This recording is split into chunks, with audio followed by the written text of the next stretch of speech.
we've got the Honu. This is another board that's been in the Soulcraft lineup for quite a while. This board I felt was pretty similar to the Voodoo with its wide tail.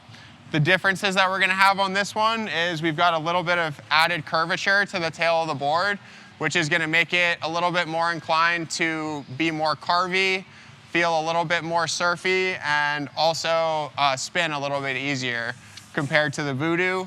Also, the nose is pulled into a point compared to the wider nose, and all those changes is what make this board a little bit more agile while still having all the speed and drive off the back foot with this nice wide tail. Also, tons of pop off this nice wide tail. And this board, I'm going to say, really is going to shine for an intermediate rider, especially a rider that's on the heavier side or a rider that doesn't necessarily have the biggest wave, because you're going to have all the surface area you need to not have to worry about pumping too much on this board. This board, as well as being very wide in the tail, is also pretty thick in the tail. So similar to the Voodoo, you can lean back and actually gain speed rather than losing it. So that's a huge benefit.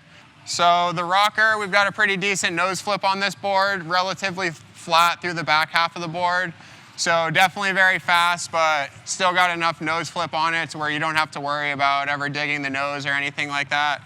Also, the pointed nose helps to keep the nose up out of the water and prevent any nose dives. So yeah, pretty fast rocker profile on this board. It's not going to want to stay revert. Once you get this thing backwards, it's going to want to spin right back around to regular, which can be good for riders who aren't comfortable in that position. So all around, I would say this is a great board for an intermediate rider, especially somebody who's a little bit on the heavier side or somebody who doesn't have the biggest wave.